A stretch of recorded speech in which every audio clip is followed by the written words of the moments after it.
অনেক দিন ধরেই ভাবছি ট্যাটু করাবো, তো সেটা আর হয়ে উঠছিল না, কারণ আমি প্রচণ্ড পরিমাণে ভয় পাই ওই ছুঁচ ফেরাকে। যাই হোক, আজকে বার্থডে উপলক্ষে চলে এসেছি ট্যাটু করানোর জন্য। তো আমাকে সবাই এত সাপোর্ট করছে, আমার ছেলে, ধীরাজ, সবাই। ট্যাটু করতে গিয়েও যে এত ফর্মালিটি থাকে, ফর্ম ফিল আপ করতে হয়, সেটা জানতাম না। যাই হোক, এখানে ফর্ম ফিল আপ করে টাকা আগেই কিন্তু অ্যাডভান্স করে দিতে হয়। টাকা দেওয়ার পরে আমরা ওয়েট করছিলাম, তারপরে আমি গেলাম। আমি খুব এক্সাইটেড ছিলাম আর ভয়ও পাচ্ছিলাম যে কী জানি কতটা ব্যথা করবে, কী করবে। তো খুবই ব্যথা করছিল, তো যাই হোক শক্ত করে ধরেছিলাম, আরিয়ান সাপোর্ট দিচ্ছিল।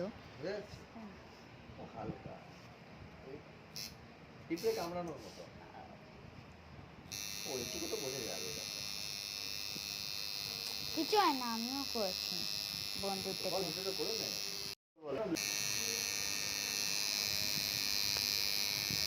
দেখলে তো কী বললো আমিও করেছি। 7 বছর বয়স, ও নাকি ট্যাটু করেছে। কিছু হবে না, আমিও করেছি। আমার শ্বশুরমশাই ভীষণ রকম আমাকে সাপোর্ট করে, সব সময় বলে কিছু হবে না, সব ঠিক হয়ে যাবে। আমি জানি ঠিক হবে না, তাও ওই যে কথাটা বলে দেয়, মনে ভরসা লাগে। আরিয়ানও পাশে দাঁড়িয়ে শুধু আমাকে বলছে, আর এই ভিডিওটা কিন্তু আরিয়ান করছে, তার জন্য অনেক নড়াচড়া করছে ভিডিওটা। তো বলছে কিছু হবে না, আমিও করেছি, কিছু হবে না।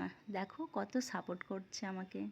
যারা এই ট্যাটু করাবে, এটা হচ্ছে ছুঁচ ফেটার মতন খুব পেটে, যেমন পিঁপড়িতে কামড়ায়, সেম একটা ফিল হয়, মানে কন্টিনিউ পিঁপড়িতে কামড়ে যাবে, এরকম একটা ব্যাপার। আমার প্রচণ্ড ব্যথা লাগছিল, আমি নিজের হাতে প্রচণ্ড পরিমাণে চাপটে ধরেছিলাম, আরিয়ানকে ধরেছিলাম, ও এক হাতে ক্যামেরা ছিল, ও আমাকে সাপোর্ট করছে, আমি ওকে চাপটে ধরেছিলাম।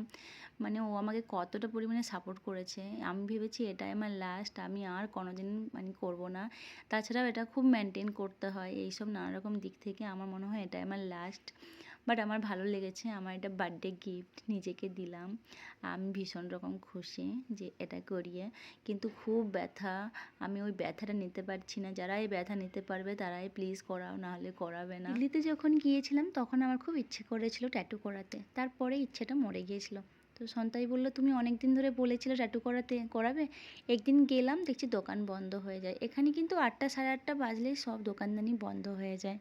তো যাই হোক, হওয়ার পরে আমরা এখানে দেখে নিলাম যে কী কী মেনটেন করতে হবে। ওই 3 দিন মতো জল লাগানো যাবে না, টক খাওয়া যাবে না, ঝাল টাল খুব একটা খাওয়া যাবে না, এই টাইমটা একটু মেনটেন করতে হয়।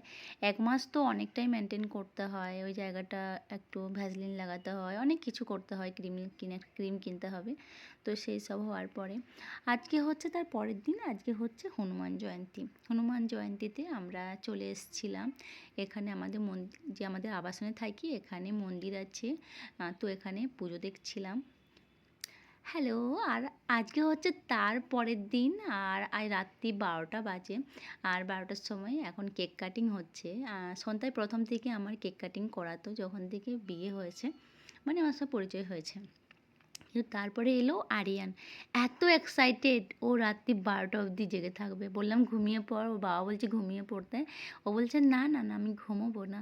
তো ও এত এক্সাইটেড আমার বার্থডে সেলিব্রেট করবে। তো এখন 12টা বাজে, আর 12টার সময় আমরা কেক সেলিব্রেট করার পরে চলে গিয়েছিলাম ঘুরতে লং ড্রাইভে। তো ভীষণ রকম এনজয় করেছি। এই জায়গাটা আমি আগেও তোমাদেরকে দেখিয়েছি, খুব সুন্দর জায়গা, কিন্তু সেটা হয়তো অনেক লোকজন, ভিড়, হয়তো 10টা, সাড়ে 10টা, 11টার দিকে দেখিয়েছি, কিন্তু এই রকম রাত্রি 1:30, 2টোর সময় হয়তো কোনোদিন দেখায়নি। একদম নিঝুম, আমরা অনেকটা সময় এখানে বসেছিলাম, এত শান্ত, এত ঠান্ডা একটা আবহাওয়া এই জায়গাটায়। সন্তাই আর পুচকু বসে আছে এখানে, আর পুচকু খুব কোশ্চেন করে এখন, ও জানি না এখন এত কিছু জানতে ইচ্ছে করে এই বয়সটাতে। এরকম চারদিকে দেখছো ছিমছাম, অন্য সময় তো ভিডিও করতে পারি না, এত লোক থাকে, এত লোক তাকায়, আমার খুব ইদানিং না খুব লজ্জা পায়। আর এখানে আমি রেস্টুরেন্ট খেতে যাই বা যেখানেই খেতে যাই, ভিডিও করার প্রবণতা একটু কম। দিল্লিতে যেমন দেখতাম যে সবাই ভিডিও করছে, তো এখানে লজ্জা করতো না, এখানে খুব লজ্জা পায় আমার এই জন্যে যে ভিডিও করতে। আর দেখো এত সুন্দর লাগছে লাইটটা, এটা যখন সন্ধেবেলায় তো আরও লাইটগুলো জ্বলে, তখন আরও বেশ সুন্দর লাগে। তো এখানে বসে থাকার পরে যখন ওই 3টে, সাড়ে 3টে বেজে যায়, আমরা বাড়ির দিকে চলে এলাম।